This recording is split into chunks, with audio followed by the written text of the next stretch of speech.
সংসদ সদস্য আনোয়ারুল আজিম হত্যাকাণ্ডের মাস্টারমাইন্ড আখতারুজ্জামান শাহিনের বিচার ভারতে হবে বলে জানিয়েছেন স্বরাষ্ট্রমন্ত্রী আসাদুজ্জামান খান কামাল।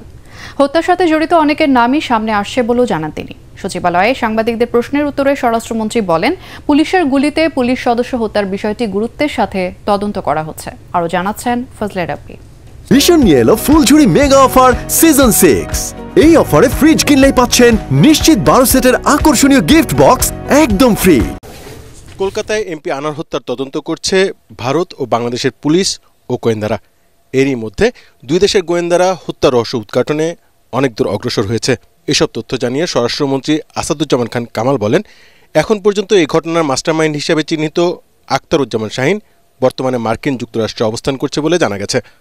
কিন্তু মার্কিন যুক্তরাষ্ট্রের সাথে বাংলাদেশের কোনো বন্দি বিনিময় চুক্তি না থাকায় তাকে ভারতে ফিরিয়ে আনা হতে পারে। তাদের দেশে যেহেতু ঘটনা ঘটেছে, তারা তাদের আসামিকে তাদের ফেরত নেওয়া, তাকে বন্দি করার দায়িত্ব তাদের।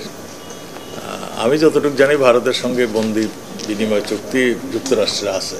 সেই ক্ষেত্রে হয়তো সেই সুবিধাটা আমার মনে হয় ভারত সরকার পাবেন। ফিলিস্তিনি এম্বাসিতে পুলিশ কনস্টেবলের গুলিতে অন্য পুলিশ সদস্য হত্যার বিষয়ে স্বরাষ্ট্রমন্ত্রী বলেন, যেহেতু পুলিশ বাহিনীর সদস্যের হাতে অস্ত্র থাকে, কাজেই এমন ঘটনা যেন আর না ঘটে সেদিকে গুরুত্বের সাথে বিবেচনা করা হচ্ছে।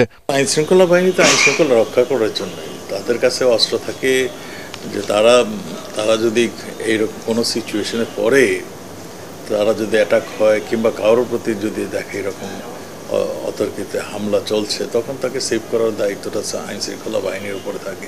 যেই ধরনের যাতে ঘটনাটি না ঘটে সেই জন্যই আমাদের তদন্তটা দরকার, আমাদের আরও ইনফরমেশন দরকার যে কেন এই ধরনের ঘটনা ঘটল। পুলিশ হত্যাকাণ্ডের বিষয়ে কারো গাফিলতি ছিল কিনা তাও খতিয়ে দেখা হচ্ছে বলে জানান স্বরাষ্ট্রমন্ত্রী। ফজলে রাব্বি, এটিএন বাংলা, ঢাকা।